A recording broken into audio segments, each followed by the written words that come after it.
Assalamualaikum warahmatullahi wabarakatuh.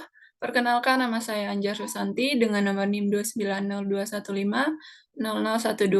Saya dari Prodi Akuntansi kelas Reguler Plus semester 3.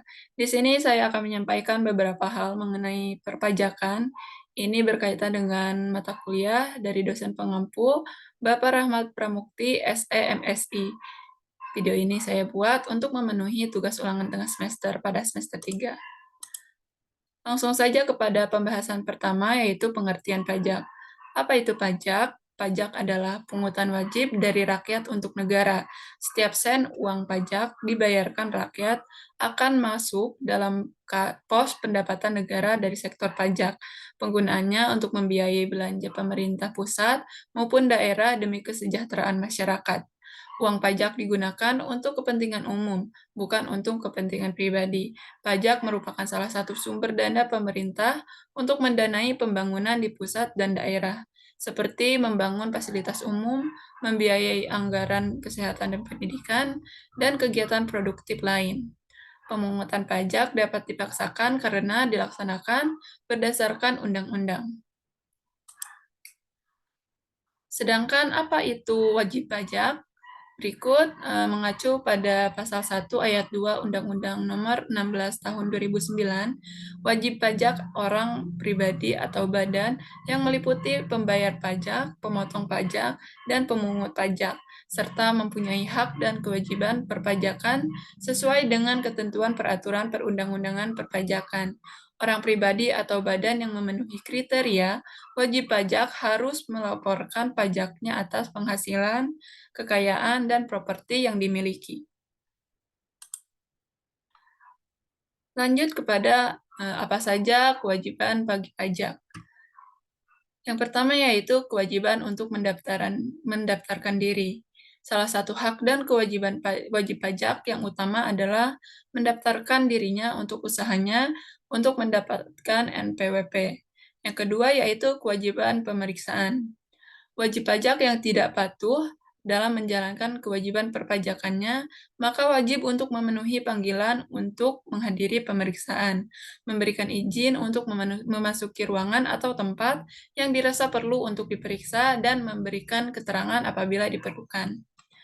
Yang ketiga yaitu kewajiban untuk melakukan pembayaran, pelaporan, pemungutan, atau pemotongan pajak. Wajib pajak diharuskan untuk menghitung, membayar, dan melaporkan pajak terutangnya sesuai dengan ketentuan perpajakan. Yang terakhir yaitu kewajiban untuk memberi data. Wajib pajak diwajibkan untuk memberikan informasi yang berhubungan dengan aspek perpajakan yang akan dilakukan kepada DJP. Selanjutnya yaitu fungsi pajak bagi masyarakat yang wajib pajak. Ada dua, yaitu ada 4, yaitu yang pertama, fungsi anggaran atau fungsi budgeter. Pajak merupakan sumber pemasukan keuangan negara dengan cara mengumpulkan dana atau uang dari wajib pajak ke kas negara untuk membiayai pembangunan nasional atau pengeluaran negara lainnya.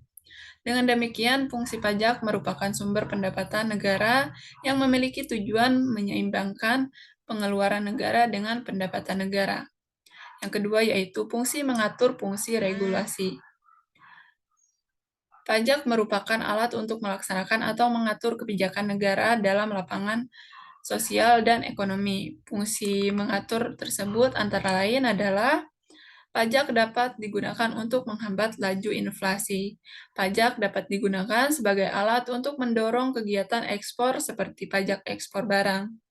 Pajak dapat memberikan proteksi atau perlindungan terhadap barang produksi dari dalam negeri, contohnya pajak pertambahan nilai atau PPN. Pajak dapat mengatur dan menarik investasi modal yang membantu perekonomian agar semakin produktif. Selanjutnya yaitu yang ketiga, fungsi pemerataan atau pajak distribusi. Pajak dapat digunakan untuk menyesuaikan dan menyeimbangkan antara pembagian pendapatan dengan kebahagiaan dan kesejahteraan masyarakat. Lalu yang terakhir yaitu fungsi stabilisasi. Pajak dapat digunakan untuk menstabilkan kondisi dan keadaan perekonomian, seperti untuk mengatasi inflasi, pemerintah menetapkan pajak yang tinggi, sehingga jumlah yang beredar dapat dikurangi. Sedangkan untuk mengatasi keleluasan ekonomi atau inflasi, deflasi, pemerintah menurunkan pajak, sehingga jumlah uang yang beredar dapat ditambah dan deflasi dapat diatasi. Berikut ada kategori orang wajib pajak secara pribadi atau perorangan, yaitu kategori WP orang wajib pajak orang pribadi. Yang pertama, orang pribadi yaitu induk. Keterangannya wajib pajak belum menikah dan suami sebagai kepala keluarga. Yang kedua yaitu hidup berpisah atau HB, wanita kawin yang dikenai pajak karena terpisah karena hidup terpisah berdasarkan keputusan hakim. Yang ketiga yaitu pisah harta. Keterangannya suami istri yang dikenai pajak secara terpisah karena menghendaki secara tertulis berdasarkan perjanjian pemisahan harta dan penghasilan secara tertulis. Yang keempat yaitu memilih terpisah. Keterangannya adalah wanita kawin selain kategori hidup berpisah dan pisah harta yang dikenai pajak secara terpisah karena memilih melaksanakan hak dan memenuhi kewajiban perpajakan terpisah dari suaminya. Yang terakhir yaitu warisan belum terbagi. Dengan keterangan sebagai satu kesatuan merupakan subjek pajak pengganti, menggantikan mereka yang berhak yaitu ahli waris. Berikut adalah kategori orang wajib pajak badan. Yang pertama yaitu badan, dengan keterangan sekumpulan orang atau modal yang merupakan kesatuan baik yang melakukan usaha maupun yang tidak melakukan usaha. Kedua yaitu joint operation, dengan keterangan bentuk kerjasama operasi yang melakukan penyerahan barang kena pajak dan jasa kena pajak atas nama bentuk kerjasama operasi. Yang ketiga yaitu kantor mewakilkan perusahaan asing, dengan keterangan wajib pajak perwakilan dagang asing atau kantor perwakilan perusahaan asing, depresiatif office atau liaison office di Indonesia yang bukan bentuk usaha tetap. Yang keempat yaitu bendahara, dengan keterangan bendahara pemerintah yang membayar gaji, upah, honorarium, tunjangan, dan pembayaran lain, dan diwajibkan melakukan pemotongan atau pemungutan pajak. Yang terakhir yaitu penyelenggara kegiatan. Dengan keterangan pihak selain 4 wajib pajak badan sebelumnya, yang melakukan pembayaran imbalan dengan nama dan dalam bentuk apapun sehubungan dengan pelaksanaan kegiatan. Berikut adalah peran pajak. Peran penting pajak untuk pembangunan negara perlu dilaksanakan dengan sebaik-baiknya. Untuk mewujudkannya, maka diperlukan partisipasi dari semua pihak untuk turut serta dalam menyukseskan kepatuhan pajak. Pentingnya membayar pajak perlu dipahami oleh setiap warga negara, khususnya wajib pajak.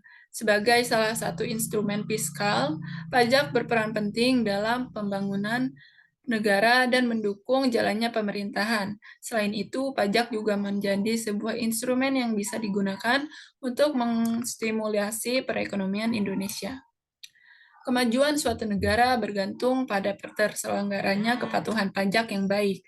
Pajak yang menjadi salah satu sumber penerimaan dalam APBN memiliki peranan yang penting dalam terselenggaranya pemerintahan yang baik, sehingga sisi penerimaan dalam APBN perlu untuk dijaga dan ditingkatkan dengan lebih baik secara terus-menerus. Pajak adalah komponen penting di dalam pendapatan negara, yang mana merupakan tulang punggung nasional.